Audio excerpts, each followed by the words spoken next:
আমার এসোয়ার এলাকার কি একটা যে বাবা হাওয়া কিছু হইতেও পারতেছে না, গাছ গাছালি সব কিছু পরিয়ে পুরা খারখার হয়ে গেছে। আল্লাহ পাক রোদ দিতে বৃষ্টি দিতেছে না, রোদ কিছু করার নাই, তাই না আমরা এইভাবে থাকতে হবে। তাও চিকিৎসার ব্যবস্থা নাই বাবা, এই যারা কথা মনে করলেন। গরম লাগে, কখনো কখনো বাইরে দাঁড়া থাকি, বৈশা থাকি, বাইরে শুয়া থাকি। আমাদের কি কষ্টের কোনো শেষ আছে? এ গরমে অসুস্থ হলে তো ডাক্তারি নাকি হে হাঁপাইনে বাজারে যাওয়া লাগে। আগুন হয়ে গেছে, মাটি আগুন হয়ে গেছে, আপনি দাঁড়ে কি করবেন? আমি এইদিকে কোনো উঠে যাবো রে বাবা, আর আমি থাকতে পারতেছি না।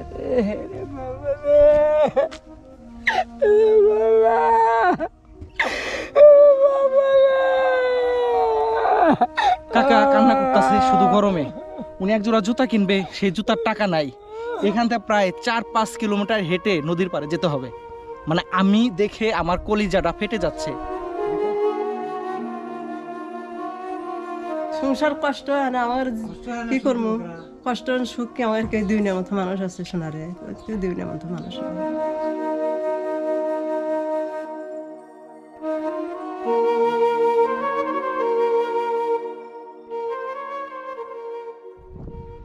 বন্ধুরা, এখন আমি আছি সিরাজগঞ্জের চৌহুলি উপজেলার ভোতের মোড় খেয়াঘাটে। এই যে নৌকাটি দেখতে পাচ্ছেন, এই নৌকায় করে যাব চরে, এবং এই খেয়াঘাট থেকে কিন্তু অনেক চরে যাওয়া যায়। এই যে দেখতে পাচ্ছেন আমার পেছনে সবই যমুনা নদীর চর। আজকে আমি এই নৌকায় করে সেই দুর্গম চরে যাব, এবং প্রচণ্ড গরম। এই গরমে চরের মানুষের জীবনযাত্রা কেমন চলতেছে সেটি আপনাদেরকে দেখাবো।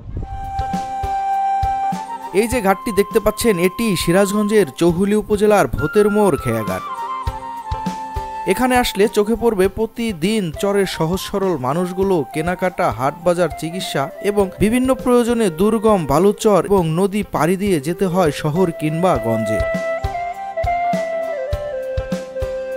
যমুনা নদী পাড়ি দিয়ে এপার ওপার যাওয়াটা যেন চরবাসীর আরেকটি সংগ্রাম। নৌকা কখন আসবে সে আশায় নদীর কূলে দীর্ঘ সময় অপেক্ষায় থাকতে হয় চরবাসীর। প্রচুর গরম, কথা হচ্ছে না।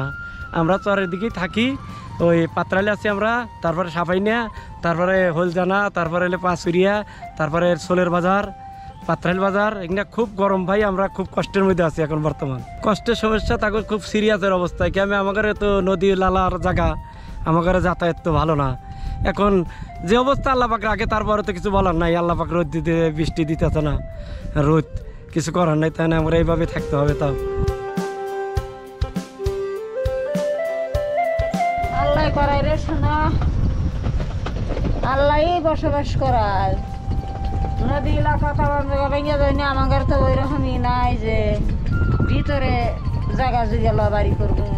আর আমরা আমার ব্যর্থ পড়ছি কিনে এই এলাকায় এইভাবে চলাফেরা করে আমাদের অভ্যেস হয়েছে শোনা, আমাদের অভ্যেস হয়েছে।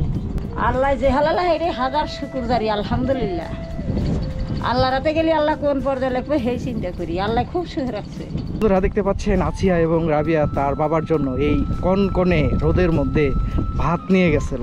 আসলে চরে যারা বসবাস করে তারা ছেলে হোক এবং মেয়ে হোক সবাই কিন্তু অনেক দায়িত্বশীল হয়। বাবা রোদে কাজ করতেছে, আর মেয়ে বাবার জন্য ভাত খাওয়াই নিয়ে আসলো। হাতে ভাত নিয়ে গেছিলাম। কার জন্য? মামার জন্য। এই রোদে কেন গেছিলা? ভাত দিবে। তো ছোট মানুষ যদি গরম লাগে। চরে বসবাস করে খুব গরম, আমাদের বাদের ফ্যান নাই, খুব অসহায় আমরা থাকি। আর নদীর কিরম তাপ, ওই তাপটা সহ্য করতে পারি না আমরা, খুব সমস্যা। রাত্রে ঘুমাই হইবেন না আমরা, এমন সমস্যা।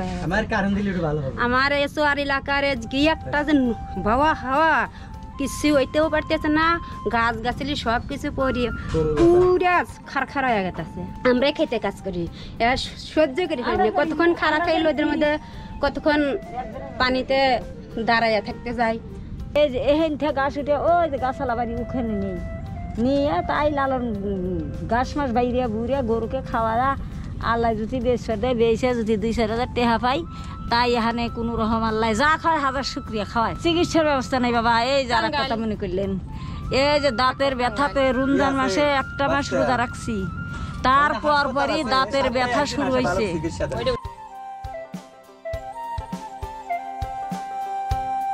বন্ধুরা আমরা এখন এই খেয়া নৌকায় নদী পাড়ি দেব। আমার সাথে দেখতে পাচ্ছেন চরবাসীরাও যাচ্ছে। প্রচণ্ড গরম, এই চরবাসীর কষ্টের যেন শেষ নেই। আজকে আমি সেই চরে যাব, চরে যে নিজে সেই কষ্টে থাকা মানুষকে দেখব, পাশাপাশি আপনাদেরকেও দেখাবো। দীর্ঘ অপেক্ষার পর অবশেষে খেয়া নৌকা ঘাটে পৌঁছালো। পৌঁছানোর সাথে সাথে চরবাসীরা আস্তে আস্তে নৌকায় প্রবেশ করলো। আজকে এই সহজ সরল চরবাসীর সাথে আমরাও যাচ্ছি দুর্গম চরে। কত আশা, কত নিরাশা, কত স্বপ্ন নিয়ে ফিরছে চরবাসী তাদের মায়ার চরে। এখন শুকনো মৌসুম, নদীর চারপাশে চোখে পড়বে ছোট বড় বালুচর। যমুনার স্বচ্ছ জলের বুক চিরে ভেসে চলেছে আমাদের ট্রলার। দুর্গম চর থেকে ভেসে আসা ঠান্ডা বাতাস আর শান্ত যমুনায় ভাসতে ভাসতে প্রায় 20 মিনিটের মধ্যে পৌঁছে গেলাম পাত্রাইল খেয়াঘাটে। বন্ধুরা প্রায় 20 মিনিট ট্রলার জার্নির পরে অবশেষে আমরা পাত্রাইল খেয়াঘাটে পৌঁছে গেছি। আর এই পাত্রাইল খেয়াঘাট থেকেই আমরা চরে প্রবেশ করব।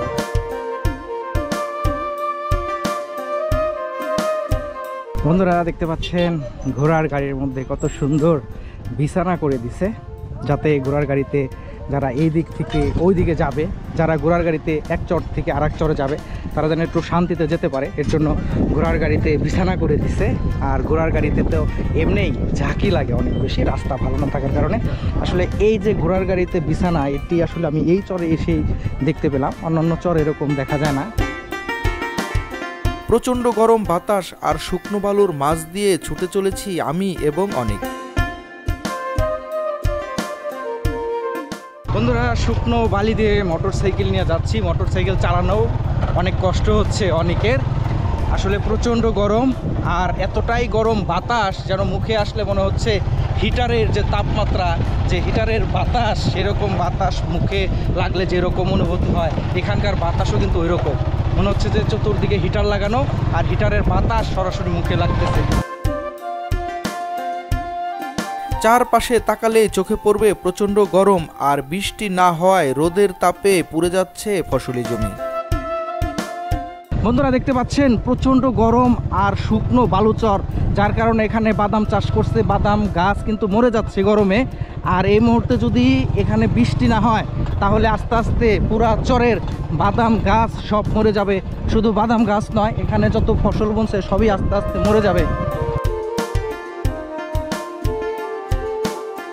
বন্ধুরা প্রচণ্ড গরম আর বালু, মোটর সাইকেলও চালানো যাচ্ছে না, আমি হেঁটে যাচ্ছি। এই যে সামনে একটি চাচা এই গরমের মধ্যে কয়েক কিলোমিটার হেঁটে আসলেন, তার সাথে আমি একটু কথা বলবো। ভাই আমার স্যান্ডেল যাচ্ছে, পড়া যাচ্ছে। বন্ধুরা দেখতে পাচ্ছেন এই কাকার একজোড়া স্যান্ডেল নাই, যার কারণে প্রচণ্ড গরমে এই বালুতে হেঁটে আসতেছে। আর এই যে গেঞ্জি ভিজিয়ে রাখছে, ভিজিয়ে রাখার কারণে মাঝে মধ্যে যখন গরম লাগে তখন এই ঠান্ডা গেঞ্জির উপরে দাঁড়ায়। কাকা আপনার স্যান্ডেল নাই কেন? ছিঁড়ে গেছে ভাইয়া। কিনেন না কেন? পয়সা নাই, কিনে কিনবো স্যান্ডেল? টাকা থাকলে তো কিনবো। সারাদিন মানে কিছু খাই নাই আমি, পয়সা করি নাই। আগুনের তাপমাত্রা থাকা যাচ্ছে না, বালুর তাপমাত্রা থাকা যাচ্ছে না, তো ঠ্যাং জ্বলিয়ে যাচ্ছে। আপনি জুতে পাই, আমি এই যে খালি পাই কলজে পুড়ি যায়, মারা যাচ্ছে। আমি আগুন হয়ে গেছে, মাটি আগুন হয়ে গেছে। আপনি দাঁড়ে কি করবেন? আমি এইদিকে কোনোটা যাবো রে বাবা, আর আমি থাকতে পারতেছি না রে বাবা রে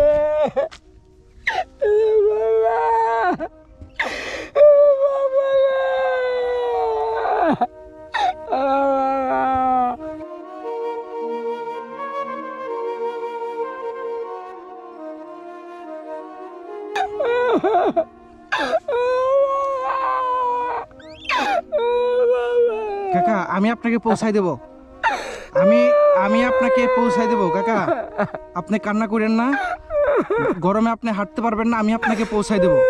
বন্ধুরা কাকা কান্না করতেছে শুধু গরমে। উনি একজোড়া জুতা কিনবে, সেই জুতার টাকা নাই। এখান থেকে প্রায় 4-5 কিলোমিটার হেঁটে নদীর পাড়ে যেতে হবে। মানে আমি দেখে আমার কলিজাটা ফেটে যাচ্ছে। দেখুন কতটা কষ্ট হইলে মানুষ কান্না করে। আর এখন প্রচণ্ড গরম, বালি আগুনের মতো গরম। ওনাকে আমি এখন এইখান থেকে কিভাবে নেব আমি নিজেও ভাবতেছি যে আমি এটা নিয়ে টেনশন করতেছি যে ওনাকে আমি এইখান থেকে কিভাবে উদ্ধার করব। আসলে এরকম গরমের মধ্যে এরকম বালু চরে উনি আসছে, এখন যেতে পারতেছে না, জুতা ছিঁড়ে গেছে, কান্না করতেছে। আমি ওনাকে এইখান থেকে পাঠানোর ব্যবস্থা করব, দেখি কিভাবে পাঠানো যায়।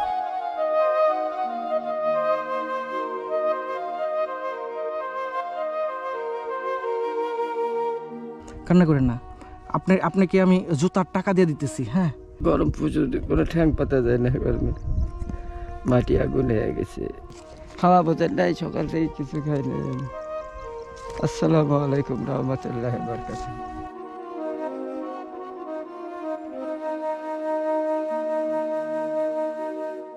বন্ধুরা, যে কাকার সাথে কথা বললাম সেই কাকা বলল যে বাবা এখান থেকে যাওয়ার কোনো উপায় নেই ঘোড়ার গাড়ি ছাড়া, আমাকে যদি আপনি কিছু টাকা দেন তাহলে হয়তো বা আমি ঘোড়ার গাড়ি পেলে সেই ঘোড়ার গাড়িতে নদী পর্যন্ত যেতে পারবো।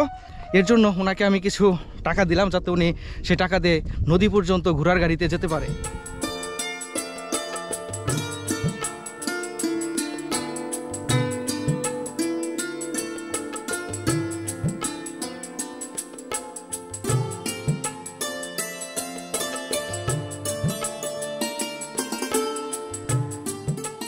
বন্ধুরা, যে কাকাকে রাস্তায় দেখছিলেন যে কান্না করতেছিল, গরমে যাইতে পারতেছিল না, আমার কলিজাটা ফাইটা যাইতেছিল এই কাকার জন্য। এত গরম, আমি এই কাকাকে নদী পর্যন্ত পৌঁছাই দেবো। নিবিড়, তুমি একটা কাজ করো, তুমি পেছনে বসো।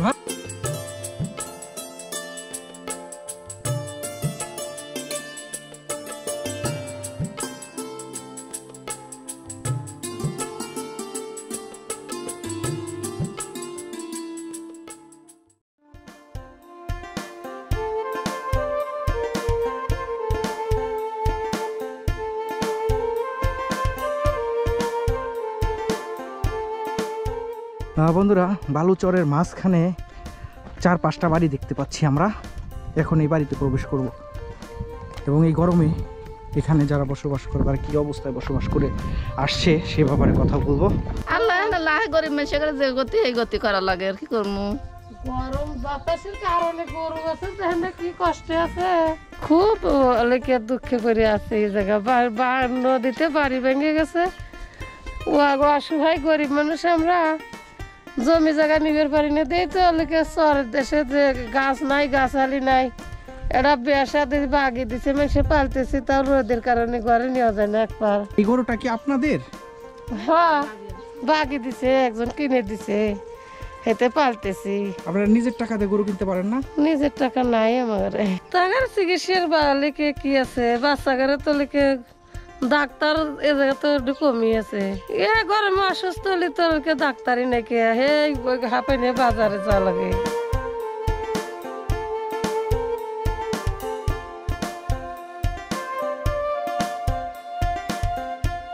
বন্ধুরা, এই যে কাকির সাথে কথা বললাম, দেখেন কাকি এখানে এই ঘরে থাকে, এইখানে রান্না করে। আমি যদি আপনাদেরকে একটু বাহির সাইডটা দেখাই, এই যে মাঠ, এ বাড়ির চতুর্দিক দিয়ে মাঠ, যদি ঝড় আসে এই ঘর বাড়ি সব উড়িয়ে নিয়ে যাবে, এরকম অবস্থায় ওনারা থাকে। আজকে প্রায় 42 ডিগ্রি সেলসিয়াস তাপমাত্রা, এর মধ্যে ওনারা দেখুন একটি গাছও নাই। ঘরের সামনে সাধারণত গাছ থাকলে একটু ঠান্ডা লাগে, কোনো গাছ নাই, একেবারে ফাঁকা জায়গার মধ্যে বাড়ি, টিনের ঘর, ভিতরে যাওয়া যায় না গরমে।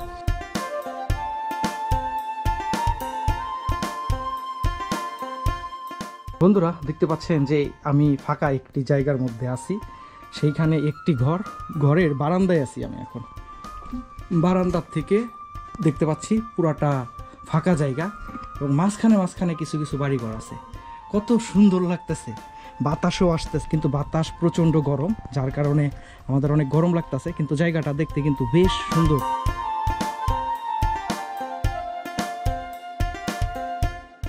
বন্ধুরা, এই যে দেখতে পাচ্ছেন আরেকটি বাড়িতে এসেছি, এসেই দেখতে পেলাম যেখানে কাকি রান্না করতেছে প্রচণ্ড গরমে।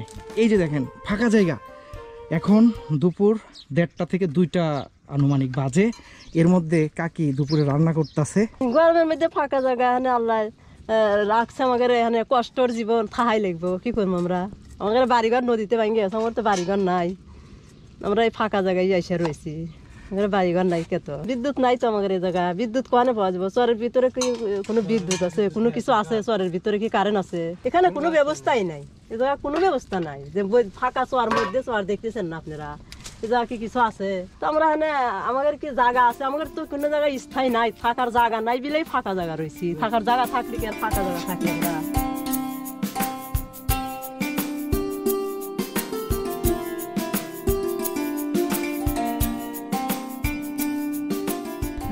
গরম তো গরমই গরম আর কেমন যাবো তো কষ্টের দিন যায় কষ্ট হেভি কষ্ট কষ্ট দিলে কিছু করার আছে মেরে যখন আল্লাহ মেরে হালায় মেরে মেরে যাওয়া লাগবো কষ্টের জীবনে যাওয়া লাগবো।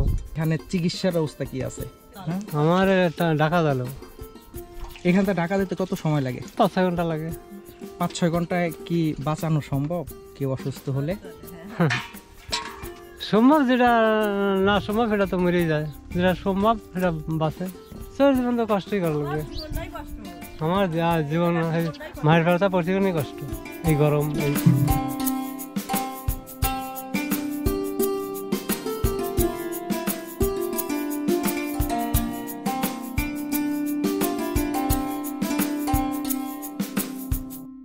বন্ধুরা, আমরা পাত্রালের মধ্যচরে আসছি, এসেই কয়েকটি বাড়ি পাইছি এবং বাড়িগুলা এমন জায়গায় যে গরমে একটু দাঁড়াবো সেই জায়গাও নাই, মানে গাছ নাই, দাঁড়ানোর জায়গা নাই। আর এভাবেই কিন্তু এই চরে যারা বসবাস করে এভাবেই দিনের পর দিন বসবাস করে আসছে। যদিও আমরা এই গরমে অভ্যস্ত না, তারপরেও শুধু আপনাদেরকে দেখানোর জন্য আমরা আসছি, এই মানুষগুলার জীবনযাপন তুলে ধরার জন্যে, যে মানুষগুলা কিভাবে বসবাস করে। সবচাইতে কষ্টের ব্যাপার সেটি হচ্ছে যে এখানে কিন্তু বিদ্যুৎ নেই। বিদ্যুৎ না থাকার কারণেও কিন্তু তারা আরও কষ্ট তাদের করতে হয়, এরকম ফাঁকা জায়গায় বসবাস করতে হয়। আসলে চরে এখানে যারা বসবাস করতেছে এই গরমে সত্যি অনেক কষ্টে বসবাস করতেছে।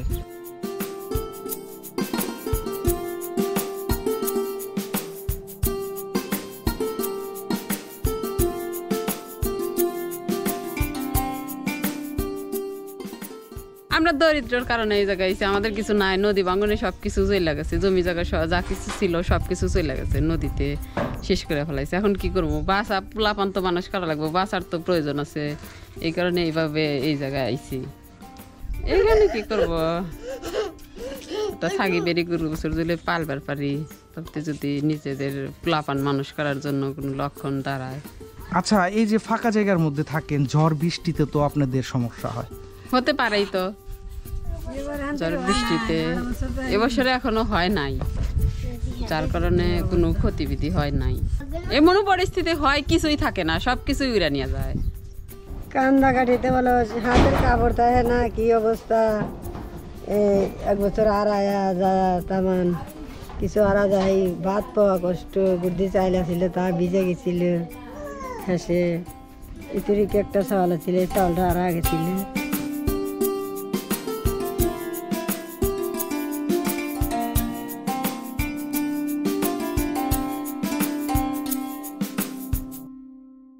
গরম লাগে, কখনো কখনো বাইরে দাঁড়া থাকি, বৈশা থাকি, বাইরে শুয়া থাকি। আমাদের কি কষ্টের কোনো শেষ আছে? কষ্টের তো কোনো শেষ নাই। সরকার কারেন্ট দিয়েছিল, কারেন্ট চালাইছিলাম অনেক দিন, কারেন্টের ফ্যানের নিচে থাইকে অভ্যেস হয়েছে। এখন কারেন্ট ছাড়া আমরা কিভাবে চলি, বসত করি, এটা আপনাদের বলার মতো কোনো কিছু নাই। অনেক কষ্টে আছি, তারপরেও এখন দরিদ্রতার কারণে, টাকা পয়সা হিমশিমের কারণে এখন আইছি, তাছাড়া আমাদের কোনো উপায় নেই।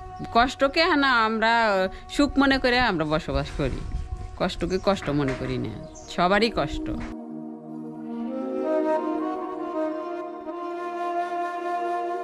বন্ধুরা, আমরা যে কাকির বাড়িতে এসেছি, আমার সাথে কাকি আছে, কাকি আজকে রোজা রাখছে। এই গরমে মানে আমরা 2 মিনিট 4 মিনিট পর পর স্যালাইন পানি খাচ্ছি। কাকি এই গরমের মধ্যে রোজা রাখছে, আল্লাহ ওনার রোজা কবুল করুক। এই যে আমরা ফাঁকা জায়গার মধ্যে রয়েছি, এই যে আমরা যদি একটু এদিকে দেখাই, দেখতে পাচ্ছেন সামনে মাঠ, আর এই মাঠের মধ্যে ফাঁকা জায়গায় এই কাকি বসবাস করে। কাকিরও কিন্তু অনেক কষ্ট করে কাকির এই সংসার চালাতে হয়। কাকা অসুস্থ, কাকা সিএনজি চালাতে যায়, অসুস্থ হয়ে পরে অ্যাক্সিডেন্ট হয়েছে, অ্যাক্সিডেন্ট হওয়ার পর থেকেই ঘরে, আসলে এই ঘরে যে খাবার অনেক সময় থাকে, অনেক সময় থাকে না, এরকমই কষ্ট করে এই কাকা কাকি বসবাস করে আসছে এখানে।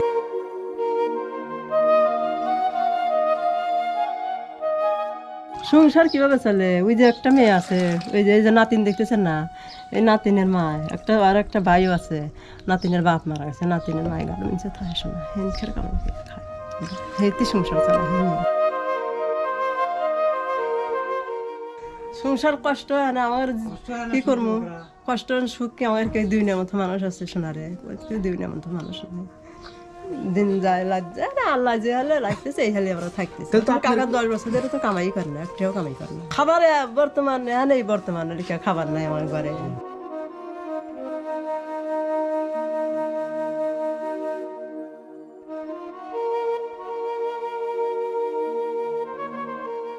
আমরা পাত্রাইল চরে আসছি, এসে কাকির সাথে কথা হইলো। কাকা সিএনজি চালাইতে যায়, অ্যাক্সিডেন্ট হয়েছে, 8-10 বছর যাবত কিছুই করতে পারে না, কাকিও কিছু করতে পারে না, সংসারটা ওনার মেয়ে চালায়। ওনার মেয়ে নবীনগর গার্মেন্টসে কাজ করে কিছুটা খরচ নিজে চালায়, আর কিছু খরচ এই কাকা কাকিরে দেয়। চরের মাঝখানে বসবাস করে, কতটা কষ্টে বসবাস করতেছে এইখানে আসলে আপনারা বুঝতে পারবেন। তো যাই হোক, আমি একটু কাকিকে সহযোগিতা করব। ইংল্যান্ড প্রবাসী আমার বড় ভাই সারোয়ার চৌধুরীর ওয়াইফ আমাকে জোর করে কিছু টাকা দিছে যে আসলে এরকম গরিব মানুষকে দেওয়ার জন্য। আমি কাকিকে একটু সহযোগিতা করতেছি, অথবা কাকির একটু কাজে লাগবে। রোজার মধ্যে কি দারুণের কষ্ট, রোজার মধ্যে বাবারে মানুষে ভালো মন্দ তরকারি খাইছে, শুধু আল্লাহ আমরা শাক ভাত ডাল ভাত খাই, আল্লাহ আমাকে রোজা রাখছে। তাও আমরা থাকছি, তোমার কাকাও থাকছে রোজাও থাকছে, নামাজও পড়ছে। আল্লাহ থাকলে এই মাটিও তুলছি বাড়তে, একটা মাটি মানুষ দিয়ে তুমি টিয়া লাগবো না, টিয়া পাবো কাহানে। ঘর বাড়ি উঠেছি, রোজাও থাকছি, আল্লাহ রহম। রোজাও থাকা বাদ দিই কে, ডাল ভাত খাই রোজা থাকছি, কে পান্তা খাওয়া রোজা লইছি। আমি তো কটা পান্তা ভাত খাইছি বাবা, তাও রোজা লইছি। রোজার মধ্যে এভাবেই খাইছি। দৈনিক যে মাছ দা ভাত খাওয়া, গোস্ত দা ভাত খাওয়া বাবা, পামু খায় না দৈনিক মাছ গোস্ত আমরা। বাবারে আল্লাহ না খাওয়া তো রাখে না, একবার আল্লাহ রেজেকের ব্যবস্থা আল্লাহ আবার করেই, রেজেক জুটা আল্লাহই দেয়। এই 10 বছর ধরে কামাই করে না, তাও আল্লাহ রেজেক খাওয়াইতেছে, যেভাবে আল্লাহ চালাইতেছে। শুধু খালি ওই মেয়েটুকার ছিল, ওই যে মেয়ের বাপ নাই, ইতিম, এই যে 2জন, আর বড় এক ভাই আছে, বাপ নাই, বাপের মুখই দেখে নাই। সকালে রান্না করি নেই, 2টা চাপড়ি বানা খাওয়াইছি এগারে, একে। কেন চাউল ছিল না সকালে? হ্যাঁ, সকালে চাউল ছিল না? চাউল আছে, নানতেছি আছে।